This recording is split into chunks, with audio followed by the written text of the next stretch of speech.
Nous sommes de retour sur le plateau de Smart Tech pour notre rendez-vous avec l'Alerte Cyber et Damien Bancal, journaliste spécialisé en cybersécurité, fondateur du site zataz.com. Bonjour Damien.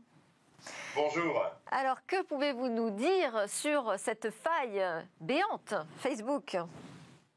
Oui, alors c'est complètement fou cette histoire, hein. Le début du mois d'avril aura été très intéressant à suivre concernant les fuites de données. Non pas que le mois était plus calme, bien au contraire. Si je détecte plus d'une centaine de fuites par jour, les dernières concernant Facebook, mais aussi son petit cousin LinkedIn ou encore une société marketing de Toulouse, on a de quoi vraiment être rassuré, hein. Les pirates sont en pleine forme. Oui, alors sur cette faille Facebook en particulier, qu'est-ce que vous avez comme information pour qu'on comprenne bien ce qui s'est passé ? Alors, tout a débuté en 2019 en fait, hein. Un pirate découvre une faille dans l'un des outils d'authentification du géant des réseautages Facebook. Plus précisément, la vulnérabilité se trouvait dans le mécanisme de téléchargement des contacts. En gros, via l'application mobile, eh bien, il y avait un tour de passe-passe qui permettait d'extraire toutes les informations. Alors, à partir de là, la faille a été corrigée par Facebook, hein, c'est eux-mêmes qui nous l'expliquent. Et dès lors, des bases de données ont été vendues par des pirates dès 2019. Alors, sans pour cela que ça intrigue vraiment beaucoup de monde, hein. Par contre, dès septembre 2020, bizarrement, un pirate se disant iranien, mais alors il peut être aussi bien belge que français, soyons très clairs, proposait sur deux forums ce qu'il annonçait être une collecte phénoménale de données Facebook. De là, le nombre de petites annonces de vente pour explorer ont clairement explosé jusqu'en janvier 2021, où j'alertais sur mon blog, une diffusion exponentielle de données Facebook. Le problème, c'est que personne n'a vraiment suivi l'affaire parce qu'elle commençait pourtant à vraiment exploser, hein, dans les milieux pirates, visibles en plus, hein.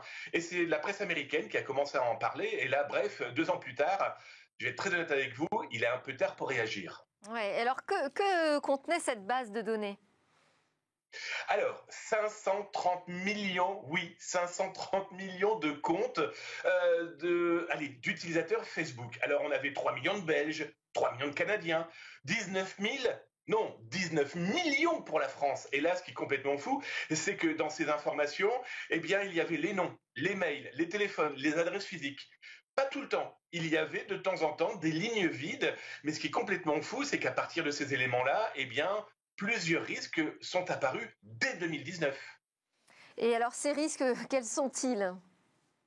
Alors, il y en a des légers, parce que comme je vous l'expliquais, il y a des lignes où il n'y avait strictement rien, si le nom et le prénom. Sauf qu'il y avait aussi les numéros de téléphone, pour certains cas, il y avait les adresses physiques ou les adresses mail. Et là, à partir de ces éléments-là, on sait très bien que les pirates sont capables de vous inventer un petit peu tout et n'importe quoi pour vous nuire. Ce qui est complètement fou, c'est qu'il y avait aussi des informations que les propriétaires légitimes disent n'avoir jamais, mais alors jamais installées. Et alors, j'avais une question un peu plus précise.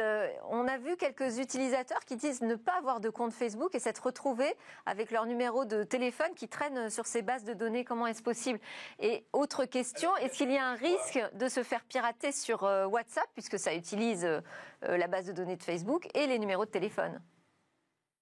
Alors, ce qui est quand même complètement fou dans cette histoire, c'est qu'il y a plusieurs choix. Soit l'internaute a oublié, parce que là on parle d'une affaire qui date de 2018 et un peu en avant, ils ont oublié qu'ils avaient rentré des informations et au moment où ils ont cliqué sur valider, ça n'a pas été pris en compte. N'oublions pas que c'est à partir des smartphones, des appareils mobiles. Ensuite, il suffit que le pirate aussi se soit trompé dans les informations qu'il a pu intercepter.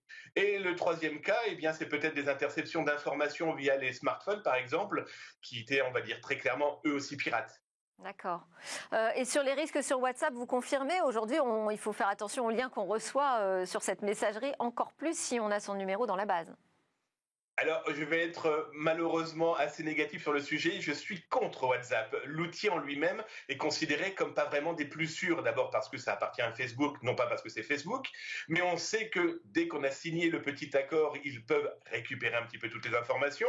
Même si dernièrement, ils ont dit qu'ils allaient un petit peu revenir sur leurs règles, ça reste un outil qu'il faut vraiment prendre avec parcimonie. Moi, je conseille très clairement d'utiliser Signal, par exemple. Bon, alors, il n'y a pas eu que Facebook, hein, vous nous l'avez annoncé en introduction dans les affaires de failles. Oui, c'est ça qui est complètement fou, c'est qu'on a beaucoup parlé de Facebook. Alors peut-être que dans 3 semaines, les autres, parce que Smartech vous en parle là, mais il y a aussi LinkedIn. LinkedIn, c'est quand même, accrochez-vous, 100 millions de membres LinkedIn qui ont été diffusés, pareil, par un pirate informatique qui lui a expliqué, en diffusant les adresses électroniques, l'identité, l'adresse postale, le téléphone, le site web des membres, eh bien que ça a été collecté via un tiers de confiance de LinkedIn. Bref, certainement un partenaire quelque part dans le monde qui n'a pas été vraiment des plus rigoureux sur sa cybersécurité. Sauf que les pirates, eux, vous inquiétez pas, ils sont très rigoureux. Bon, autre affaire, en France, une petite boîte, vous avez dit, à Toulouse? Oui, c'est ça. Alors ça a été complètement fou. C'est que pour vous expliquer que les fuites de données vont vraiment dans tous les sens, c'est une société marketing de Toulouse qui a simplement, façon de parler, oublié d'effacer sur son site web plus de 360 000 habitants des Hautes-Garonne. Alors il y avait les noms, les prénoms, les adresses, les téléphones. Oh, une base de données qui date de 2017. Ils l'ont oublié dans un coin de leur site internet. Et pour rappel, un site internet, c'est ni un lieu de stockage, ni un cloud. Merci beaucoup Damien Bancal, je sais que c'est votre quotidien. Merci de nous le partager avec vos alertes cyber et vos alertes sur zatas.com. À suivre, c'est notre opération Smartech contre Covid.